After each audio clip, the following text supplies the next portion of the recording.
This video from the Innovation Leaders Club discusses which tool you should use to map your innovation ecosystem. Are you looking for an innovation ecosystem canvas so that you can map with whom you're collaborating?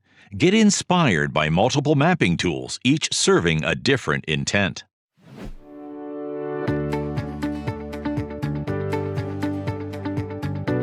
We have developed a 60-page visual guidebook on how to develop an innovation strategy. It is a fully illustrated step-by-step guide to building the foundation of an innovation system. Click the link in the description below to download it for free. Let's look at examples of innovation ecosystem mapping tools. In the industry, there are various formats used to map the innovation ecosystem. The objective is to choose the most suitable way to present your current situation.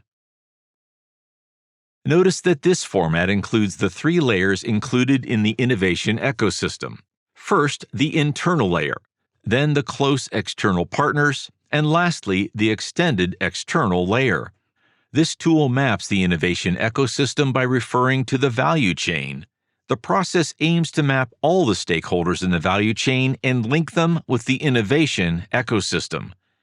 Determining the close external and extended external layers allow us to see how the value chain is driven by the ecosystem they belong to and know where the members are as part of the value chain. This format may be challenging for some industries to understand and very valuable for others, especially when they are one of the multiple stakeholders in the value chain to get a final offering. For example, a house PVC window manufacturer has multiple stakeholders in his value chain, such as the plastic pellet producer, the frame extruder, the glass maker, the retailer, the installer, and finally, the homeowner, just to name a few. If the value chain is a critical business model component, this may be a relevant tool. Otherwise, other formats may be more suitable for the situation. This funnel tool maps the innovation ecosystem in relation to the innovation cycle. The idea is to position the partners, suppliers, and stakeholders where they will contribute to the innovation cycle. For instance, a market research firm would mainly contribute to the front end of innovation. On the other hand, the design firm will more likely be involved in the front end of innovation and the development process since their competencies can be used. Lastly, the marketing agency is more equipped to assist with the launch, including but not limited to the campaign, ads, and promotions. This tool links the innovation ecosystem with the organizational structure. So if the organization's structure is functional, so will be the mapping of the ecosystem. This case comes from a club member who wanted to clearly show the 2 main functional teams involved in the Innovation Center and the external partner network associated with each of them. This mapping approach loses the link with the innovation strategy, but it can be useful if partners are dedicated to specific business functions. Initially, this tool was called the virus tool. However, once the COVID-19 pandemic started, the club members opted to refer to this tool as the COVID model. The design uses a 3-layer approach since there are various layers from the internal, close external, and extended external ecosystems. It is interesting to note that this tool allows easier editing of the text within the bubbles. In addition, the distance from the main bubble can be altered to indicate its layer designation accordingly.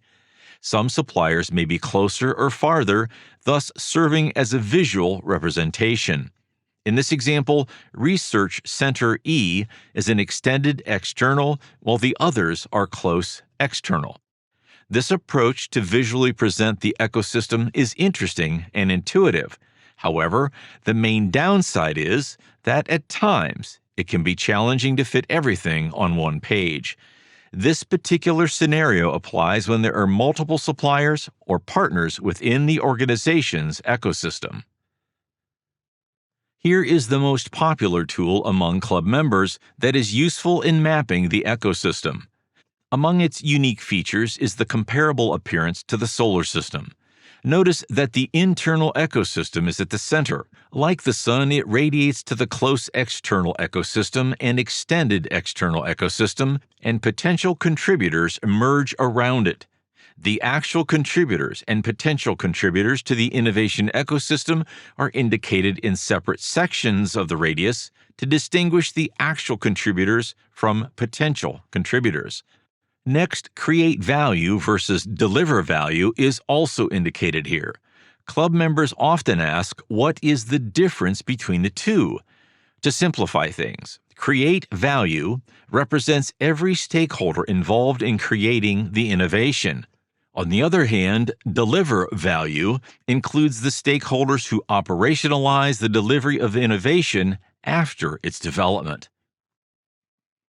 During the mapping stage, a visual tool is an essential tool that aids team members in recognizing who is part of the ecosystem. It is designed to better understand the relationships and dependencies of organizations involved. Consequently, some club members realized that too many organizations were involved, requiring too much coordination. This resulted in thinly spread efforts. Once the mapping is complete, the assessment of the ecosystem begins. This aims to determine how the innovation ecosystem members contribute to the innovation program. Determining how performant the members are within the innovation ecosystem requires assessing if they are aware of the following: the innovation strategy, as well as the vision for the innovation program, their roles and expectations, and their current contributions to innovation activities. Here is a modification made to the mapping tool of the innovation ecosystem. The tool is flat, not round. By plating the tool instead of having circles, notice that there is more room to fill in the necessary details and use it for its intended purpose. Using this version of the tool, it is easier to distinguish the innovation professionals from a separate innovation team that in this case includes industrial designers, technical experts, product managers, and potentially other innovation professionals. Innovation professionals are the core of an innovation ecosystem since they spend most of their time on innovation. Having a weak core guarantees weakness to the rest of the innovation ecosystem. Some club members realize they should also consider other business units in their innovation ecosystem. Some may call this external, however, it is recommended to consider them as internal. Some members see it as a form of open innovation within the organization. By utilizing this tool, the club members discovered that they may not be aware of other business unit activities. Some organizations have multiple business units, hence an additional layer within the internal ecosystem is included. Interestingly, some club members have corporate innovation resources such as the R&D Center in another country, but have yet to capitalize on it. One of the primary advantages of this tool is it can demonstrate how mapping may help promote a closer relationship with corporate innovation. With the improved internal relationship, there is an inclination to increase work collaboration with a corporate R&D center. This assists in maximizing the available resources that are already present in the organization.